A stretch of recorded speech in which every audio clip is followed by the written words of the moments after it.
Let us just turn our Bibles. This is the message for us this morning in Second Kings chapter 7, verse 3 to 10. 2 Kings chapter 7, verses 3 to 10.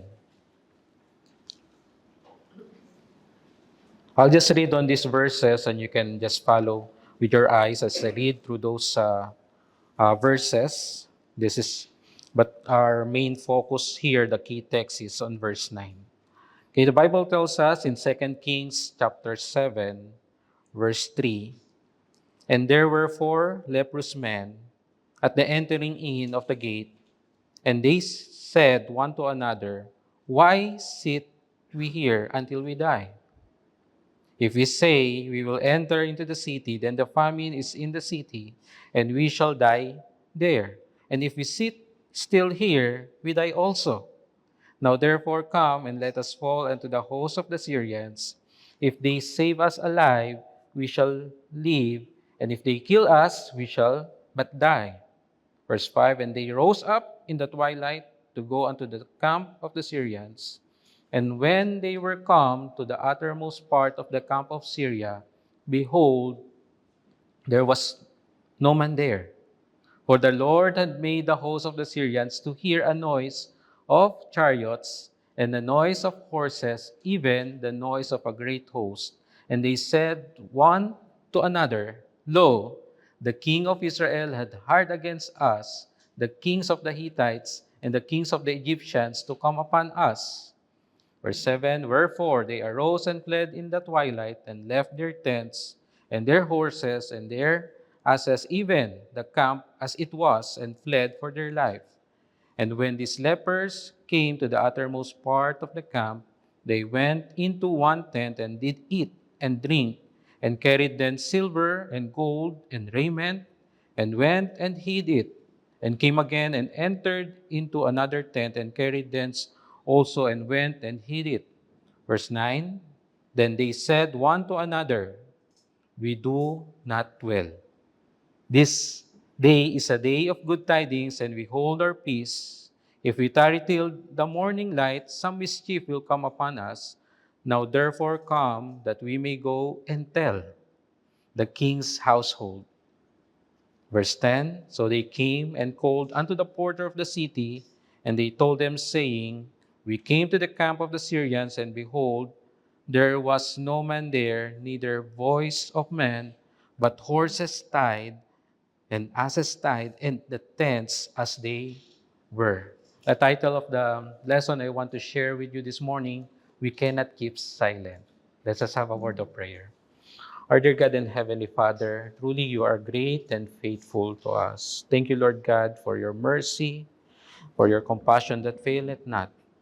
Thank you, Lord God, for a great privilege, Lord God, that we have read your word and the time that we can have this message. Help us, Lord, to be challenged. Help us, Lord, to learn from your word. May your Holy Spirit be the one to lead us and guide us. Just use me as your mouthpiece, Lord, with boldness and utterance. And as we go to this message, help us, Lord, to be challenged about missions. Help us to see, Lord, and what these leprous men do, and even encourage us to go and tell to other people about the gospel of the Lord Jesus Christ. We thank you and we love you. In Jesus Christ's name we pray. Amen and amen. So we can see here, this leprous man, as we have read here on verse 9, we do not well. This day is day of good tidings. Actually, I still remember when we were in Fiji, the first week that we've been there is that we were surprised because it's Sunday and we thought that there would be uh, shops or there would be hawker centers or food stalls that opened. And then when we're surprised that we came to town, every shop is closed, no food center are open, and they told us, why they are closed? Because Sunday is the Lord's Day. And we are encouraged by that first Sunday that we're there. They are very um, respectful about Sunday. But learning how do they live their lifestyle, it's just a facade. And being there for 3 years made us realize that we cannot keep silent. Because there are people that needs to hear the gospel. Actually, it's not only in Fiji, in every place of the world, in every nation. And just to have a background of this story, in 2 Kings chapter 7, the city of Samaria was surrounded by the Syrian army. Inside the city, there was famine, there was fear, there was suffering, and even death. The people were starving. And when we come to think of it, humanly speaking, there was no hope. There was no hope. Outside the gate, there were 4 leprous men. We cannot say that they are the heroes on this account, but we can learn from what their action is. They were rejected, they were helpless, they were hungry, and they were dying. And they ask in verse 3, one to another, "Why sit we here until we die?" They decided to go toward the camp of the Syrians, though they know by themselves that they would be expecting danger. They know that they can expect imprisonment. And the worst case, they can die when they went there. But you know what they did? They went there and they arrived. And what happened next? They discovered something they never expected. You know, just as I was sharing with you earlier, before we came to Fiji, God is always there. God has been there.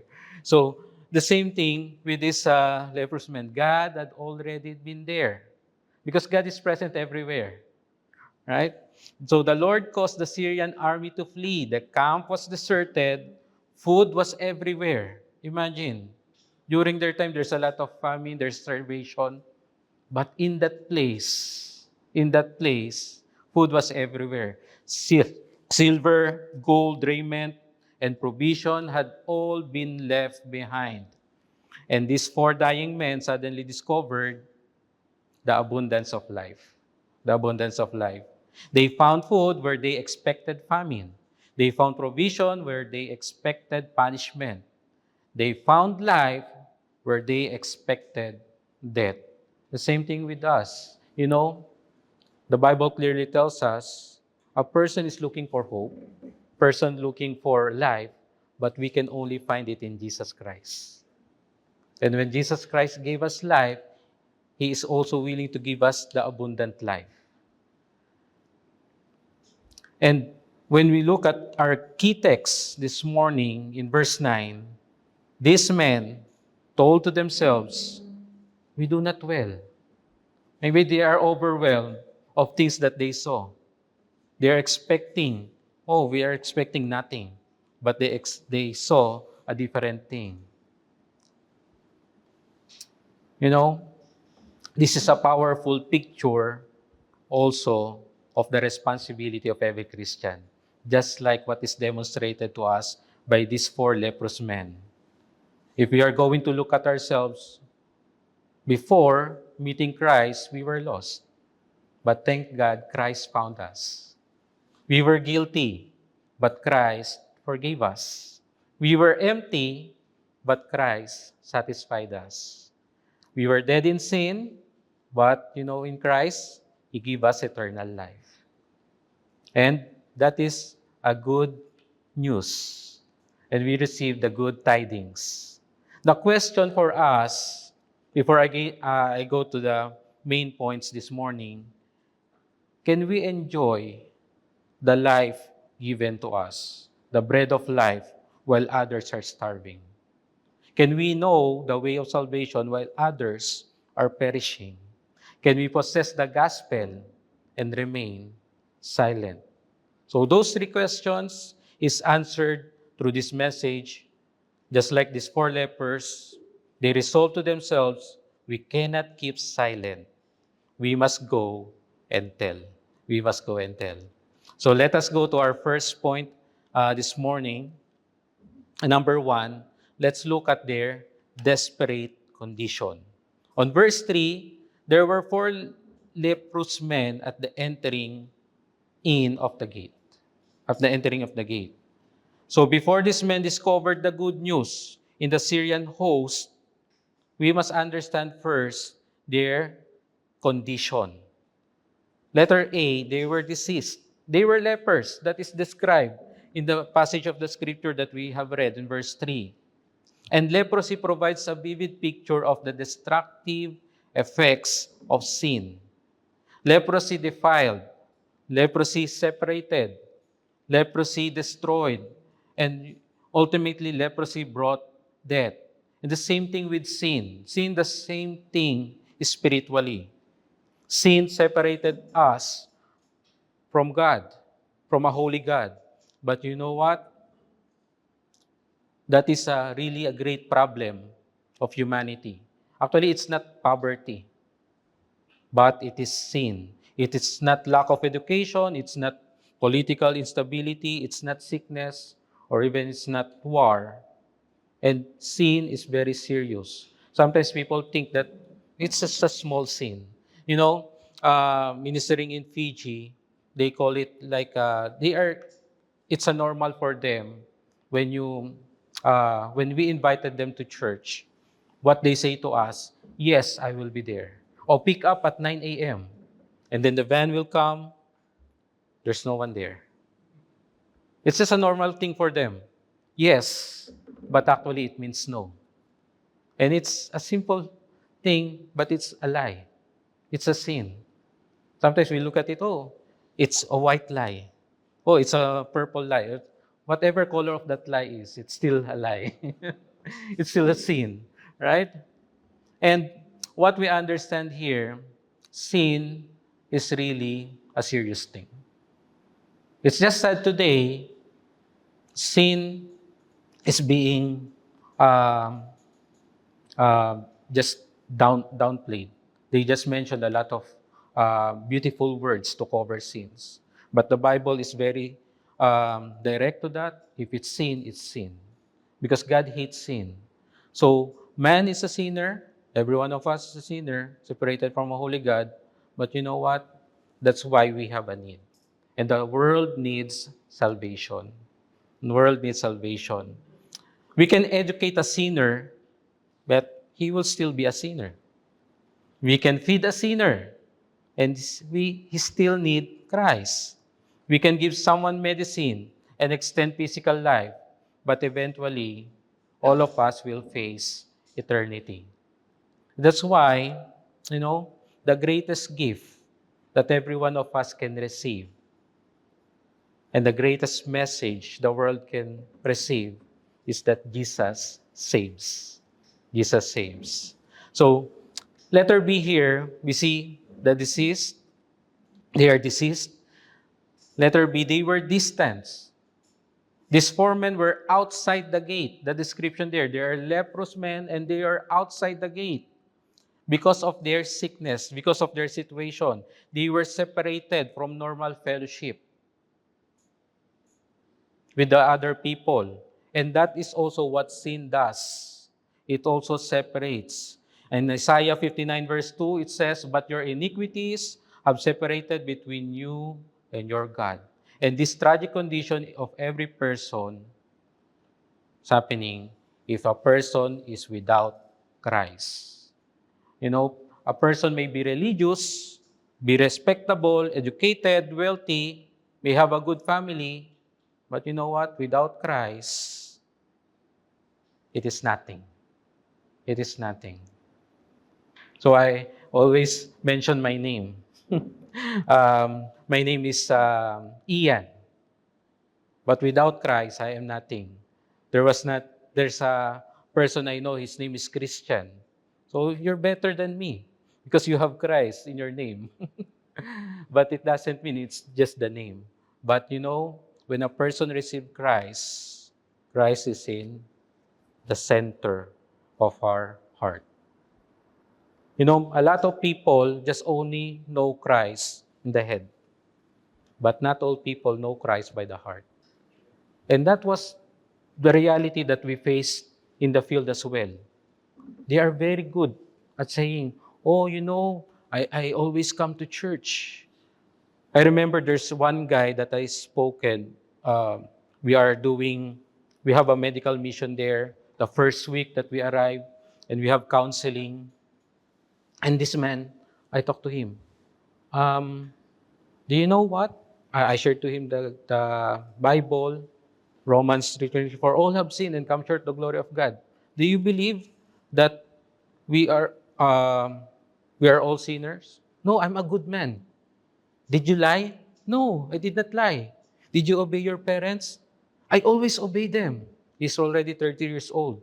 I come to think, wow, this man is like perfect man. He never sinned.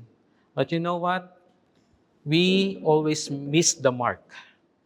But we thank God for His grace. Though we are distant, but God has always an invitation for everyone.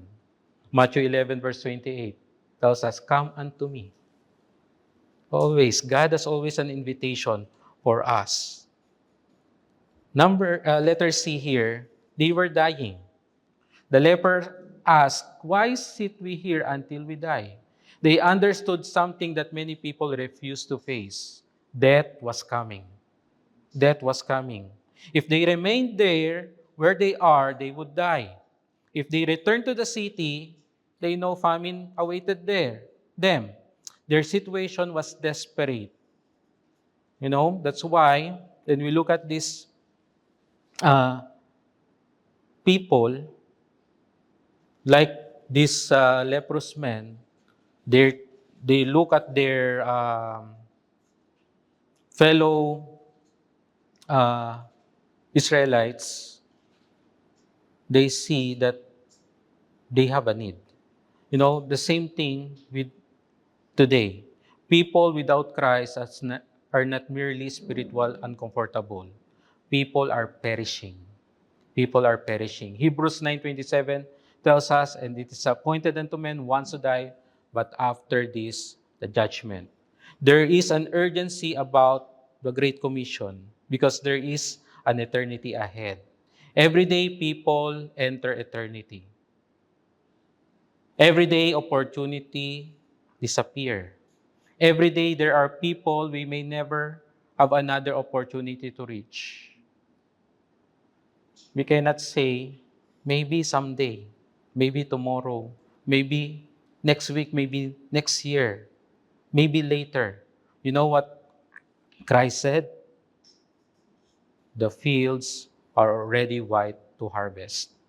The harvest is not merely coming, the harvest is here. Just like when we see here, their desperate condition, the desperate condition of man because of sin. But it doesn't end there. Okay? When we look at point number 2, their delightful discovery. In verse 8, and when this leper came to the uttermost part of the camp, they went into one tent and did eat and drink. What they discovered, first, they discovered that God had prepared the way. Prepared the way. In verse 6, for the Lord had made the host of Syrians to hear noise of chariots and the noise of horses. Notice carefully here, the lepers did not defeat the Syrian army. When they went there, the Syrian army is nothing to be found. They had no weapons, they had no strength, they had no military strategy. They did not win the battle. Who did? It is God. It is God. So sometimes in our life, I don't know the situation of everyone, but sometimes we want to make our own way. But when we look at God, He already prepared the way. He paved the way. He paved the way. Before they arrived, God arrived first. God can prepare a heart before the soul winner knocks on the door. God can prepare a family before a missionary arrives. God can prepare a village, a house before the preacher enters. God can open doors that man can shut because nothing is impossible with the Lord. You know, The only responsibility that we need to do is to obey God. To obey God. We witness, but God convicts. We preach, but God saves. It is not us who saves people. It is God. We are just instruments. We are just instruments. We plant, we water, but this is an encouragement. God gives the increase. During our first year when we celebrated the first year anniversary of the mission work, there's no member of the church. Me and my wife was just praying, are we still going to celebrate the first year anniversary of mission work? But you know what? We're thankful to the Lord because it is not about the number of people, because it's about the faithfulness of God. Because God just wants us to be faithful. And after a month, then the Lord bring people, actually 3 young men, then they were baptized. And after that, God has led us to do Bible studies to every houses, every families. God brought 2 families to the church attending. And after a few months of learning God's word, they get saved and then decided to be part of the church, to be baptized. God is the one giving the increase. Sometimes we just look at numbers, but let's just continue to look to God because He already prepared the way, and God provided abundantly. God provided abundantly. Just like this leprous man, they discovered that God had provided abundantly. Only moments earlier, they were starving. Now they were surrounded by food. They ate, they drank, they were satisfied.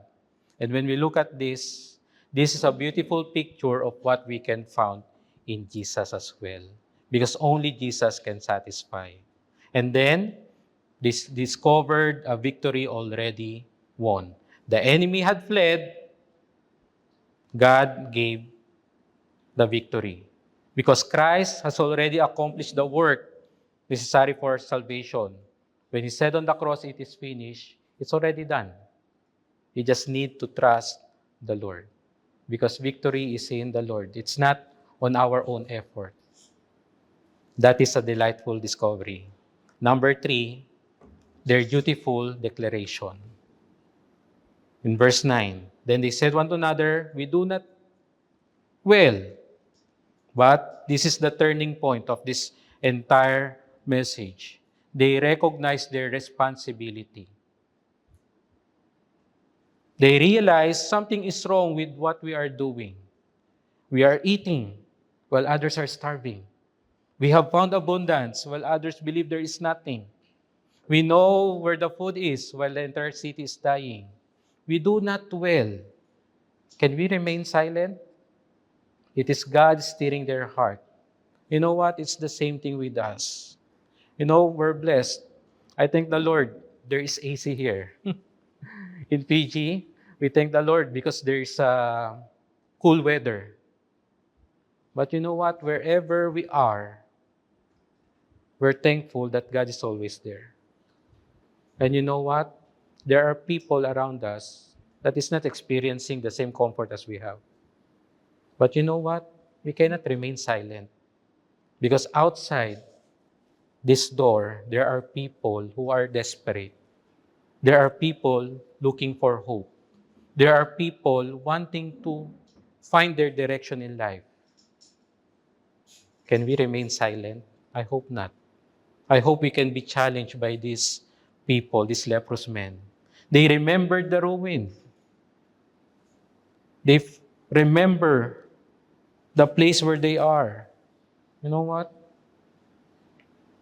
And they refuse to remain silent. This is their resolve. Let us go and tell. Let us go and tell. And that is the Great Commission. So they came in verse 10. So they came and called unto the porter of the city. They actually did what they said. They did not simply feel guilty. They did not merely discuss the need. They moved. They decided to take action. The same thing, I hope and pray. Let's go. Jesus said, "Go ye into all the world and preach the gospel to every creature." Someone has to cross the street. Someone has to enter the village, knock on doors. We must give. We must pray. We must tell. Because the enemy is still doing the best he can to stop us. But we have a greater God who enabled us by His grace. And you know what? When when is the time? The time is now. The time is now. I hope we would not delay. Just to close this message in our conclusion, just as like these four leprous men, we do not well. You know what? Their desperate condition, their delightful discovery, their beautiful declaration, they realize good news must be shared. And I hope that is our story as well. We can see ourselves before we are desperate. We can see others desperate. We can see others without hope. But when we discovered Christ, when we accepted the Lord Jesus Christ, we have a life abundant in Christ. We have eternity in the future with Christ. You know what? There are a lot of people going to hell. Maybe your family members, your friends, when you come to think of them, or do you think they will be going to heaven one day? If not, let us not remain silent. Let us go and tell. We have a duty to declare Jesus. We cannot keep silence. We must go and tell. We must reap the harvest.